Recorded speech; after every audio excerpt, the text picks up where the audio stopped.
days are never ending, when the nights are feeling lonely, there's a place that I can go, where the birds are free to roam, in the sky, flying high, over fields of green, and where the stars inside the sky, we're the last ones shining bright, pushing through the storm tonight, we'll be burning on and on and on. We're the stars inside the sky, we're the last ones shining bright, pushing through the storm tonight, we'll be burning on and on and on.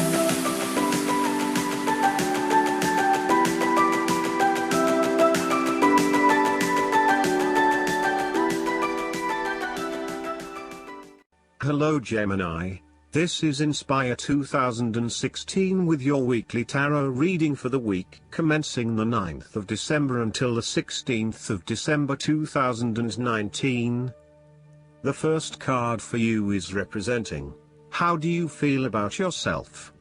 Your card is the Ten of Swords. You may feel powerless as something comes to a crashing and sudden end, and you feel as if you are being attacked or backstabbed by someone else. You may even use this challenging time to portray yourself as a martyr, to show that you have put your interests last but have suffered as a result. There is a difficult experience of endings, loss, pain or release. However, the saving grace is that you have a new awareness and a positive sense of relief that the difficulty and pain will soon be over and will evolve into something new. As with all endings, there will be a new beginning, a rebirth, and a rejuvenation of the spirit. So, while this card may seem negative at first glance, it is a card of help and an indication that your troubles will not be permanent. Furthermore, this is the final moment, and no more pain will come to you from that source. It is darkest before the dawn, and as gloomy as it looks, the sun will rise again. It can only get better from here. The Ten of Swords is about letting go and accepting your current circumstances. You no longer resist change but allow it to happen, even if it causes some initial pain and hurt to you. You accept that there must be change in order to facilitate renewal, and you allow it to occur rather than fighting it. After a painful situation, it is a signal to pick yourself up off the ground and to reflect upon what happened to you and why, and what you can learn from the experience. The Ten of Swords is a sign that the pain and hurt you have endured has not gone without purpose. The positive power within you can be used to learn from your pain and draw wisdom from defeat. The second card for you is representing, what do you want most right now? Your card is the Three of Cups. What you want most right now is friendships and collegiate, harmonious relationships. You are open to helping others, which in turn means that others are open to helping you. It is about spending quality time with your loved ones and your friends. It is a very sociable period. You will find a harmonious balance between meeting your commitments and spending quality time with friends and family. This is a great time to let your hair down and indulge yourself a little. You may be particularly drawn to the bar or restaurant scene, indulging in great food, wine and cocktails. You may also be celebrating something special, such as a birth, engagement, wedding, reunion, or birthday. For the moment, even though life's problems go on, you can take time out to forget about the hassles of the everyday world and enjoy the company of your friends and loved ones. Such respites are often needed before and after periods of high stress, to stop you from getting burned out emotionally or physically. When this card appears and you are experiencing a high level of stress, take some time off to recuperate, and gain the support of friends before returning to reality. More broadly, the Three of Cups indicates the end or conclusion of any problems you have been experiencing, particularly those that relate to your interactions with others. A compromise will be found which will serve all the interests of those involved and will allow for a more harmonious environment. You can facilitate this process by bringing about positive change within yourself and changing your attitude and the way you react or deal with what is happening. Treat the situation with compassion and give the benefit of the doubt where possible. The Three of Cups represents community and groups of people coming together to focus on a common goal for the greater good of others. You may find that by reaching out to others and banding together, you can achieve a huge amount in terms of sharing your positive energy and passion with others, benefiting the wider community. It is a sign that you should seek out other people to celebrate your successes along with you. The third card for you is representing your fears. Your card is the Eight of Cups. You may be feeling afraid and confused about where your best options lie. Part of you wants to explore new horizons and possibilities, but another part of you fears that in doing so, you will miss out on what your current circumstances have to offer. The Eight of Cups also represents knowing when to walk away from a situation that is ultimately not working for you. Even though there are some fundamental issues that have not been resolved, you know that no matter how hard you try, these will probably never be resolved. It hurts you to have to walk away with this lack of closure, but you know this is what is needed right now. Sometimes, however, there may be a lack of commitment to walking away, whereby one day you are ready to leave and by the next day you are having doubts and wanting to stay. The Eight of Cups can reflect helpless, aimless drifting from one place to the next by someone who cannot stand to be confined to just one setting or someone who never quite fits in. You may fear intimacy and have difficulty making and keeping your commitments. When things become too difficult, you quickly escape and leave behind your troubles, rather than dealing with them head-on. The fourth card for you is representing what is going for you. Your card is the Six of Swords. You need to make a regretful transition, as a likely result of the decisions you make.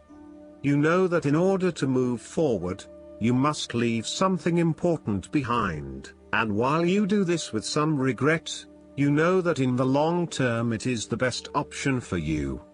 There are times when you will be forced to let go of something to which you have been attached, and the process of letting go is often quite challenging.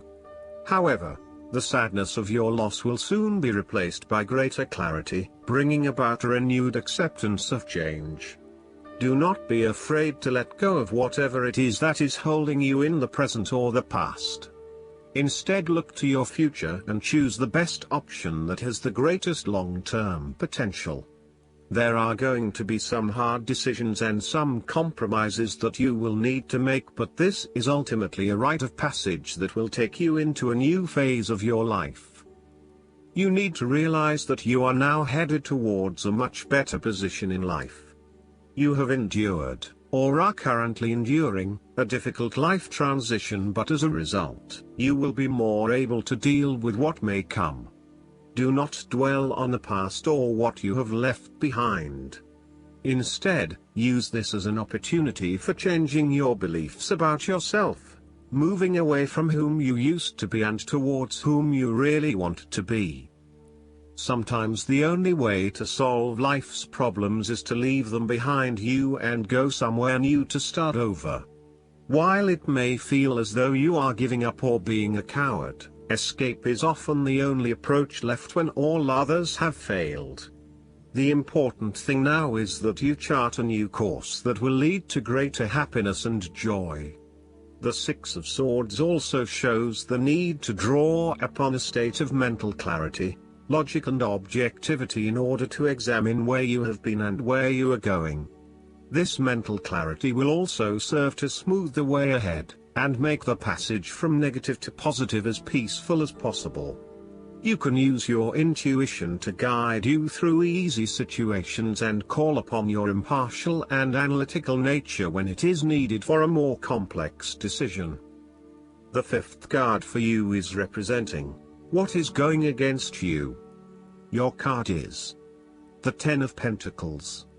You are afraid of financial loss, problems with investments, and lack of resources. Despite a lot of time and effort, there seems to be many limitations to future success as a result of a poor foundation. In some cases, this card represents the problems of money, such as fears about finances and quarrels over property, as finances become an impediment to the enjoyment of life. It could indicate that you are beset with financial burdens and responsibilities. In a relationship reading where the relationship is relatively new, the Ten of Pentacles suggests that while you are keen to progress this relationship further, you are still not 100% sure that it has potential for the long term, and you may be questioning whether your partner is truly husband, wife material or not. You may be looking for a long-term relationship, but you are unsure that your partner is going to be the one who will provide that long-term commitment. Similarly, if you are single, the Ten of Pentacles suggests that you are looking for a fun relationship at this stage, not anything more committed than that. You would prefer something that is just casual but still secure enough to know that you are a couple. The last card for you is representing the likely outcome that you may have. Your card is the King of Swords. You have clarity of mind and can perceive the truth right now, so you must take the lead with providing an objective point of view. You are well positioned to judge your situation appropriately and identify the limiting behaviors that are getting in the way. This is a time when you need to leave emotions out of it, and remain as objective and rational as possible. You may need to reason with others and be quite direct about what you are observing. You may be concerned that you are not being particularly caring or sympathetic, but at this point in time, this detachment is what is needed most. Similarly, the King of Swords encourages you to use your logic and intellect to navigate your path ahead. You will need to get to the heart of the matter, make firm and well-researched decisions, and ensure that you are firm but fair in your dealings with others. You need to be able to take any situation, look at it with total impartiality, and then come to a decision that is both fair and insightful.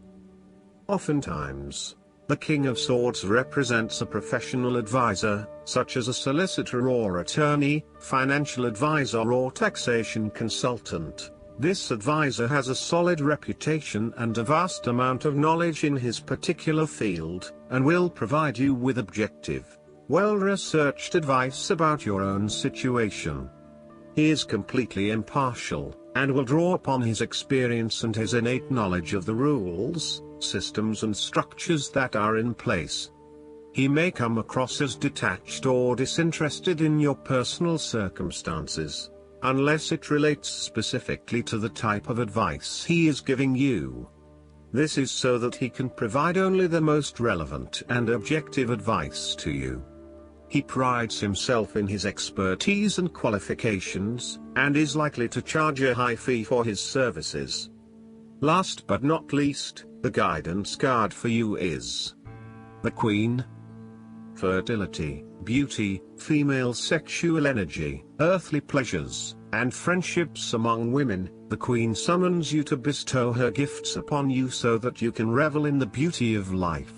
The Queen appears to remind you of the importance of self-esteem, self-worth, and holding your head high. Now is the time to set boundaries with others with gentle authority, yet try not to be isolated from them in the process. The Queen knows how to delegate authority when she needs to. Summon your inner Queen and ask for what you need. The Queen also asks whether you're having fun. Maybe you need to read a good book with a cup of cocoa, go to a spa, or make plans with your pals. Look after yourself and remember to nurture your friendships. The Queen knows that she needs allies in the world to sustain her, and in return, she shares her wealth with you. If you're inquiring about a specific female and your relationship to her, the Queen stands to represent her, which will bode well or not so well, depending on which other cards flank her. I hope that you enjoy everything, and if you like the reading, just please click subscribe and you will get instant notifications every time we publish a new video right to your YouTube. Thanks.